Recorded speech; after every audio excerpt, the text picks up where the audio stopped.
The finalists for WA Trainer of the Year 2016 are Helen Hull. I want them to engage in what I'm doing, so I think at the same time it instills that belief in self. And I talk about the passion for the industry, and then I can hopefully by the end of each lecture or training session or clinical practicum that I'm at, they feel like they're really capable of doing it, that they feel like they're really part of a bigger process, and that they're there number one for their patients. Alice James. My training style has been described as organic, in terms of I enjoy finding all different opportunities for the students to get involved with real world projects and trying to link them in with what industry is doing. I try to deliver my training in a real hands-on approach. So I try to get the students to tell me what they're passionate in and then try to build that into my training so they get the opportunity to learn what they're really interested in. Tegan Mossop. I think what's different about the way that I deliver my training is because I deliver on country with community and celebrating culture. I try to use a two-way approach. By that I mean, Western knowledge and skills connected with Indigenous knowledge and skills as much as possible, because that's where it's at, and that's what gets the community involved, and that's what gets the outcomes, and that's what gets people engaged in my courses. Andrew Nicholson. My training style is very inclusive, I don't like using the word passionate because it's kind of overused, but I am.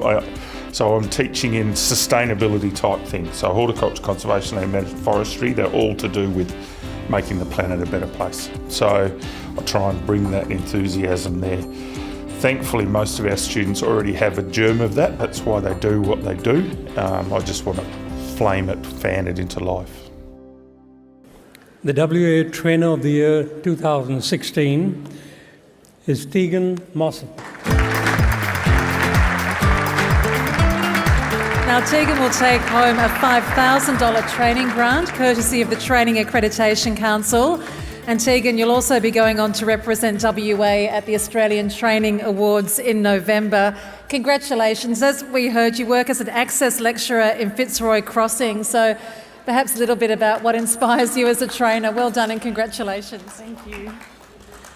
Wow, thank you. I live in a really small, remote community, so just all these people and this event and Perth itself has left me sort of speechless. But I'd like to say thank you to our host tonight, the Department of Training and Workforce Development and the State Training Board. I'd like to thank the sponsor of this award, the Training Accreditation Council. I'd like to thank North Regional TAFE. I can't see you over there, but thank you so much. The directors, my managers, my colleagues, my industry peers, who've been there with me every step of the way and always encourage me and believe in my work and support me. I'd like to thank the Fitzroy Crossing Valley communities and families for accepting me into their community and for teaching me to be effective in that context and to be culturally competent. And last but definitely not least, I'd like to thank my students for inspiring me to continually be a better trainer, to think outside the box, to get through daily challenges, and to make small differences, I guess, in the Kimberley and in the state and in Australia. So, thank you very much. Authorised by the Government of Western Australia, Perth.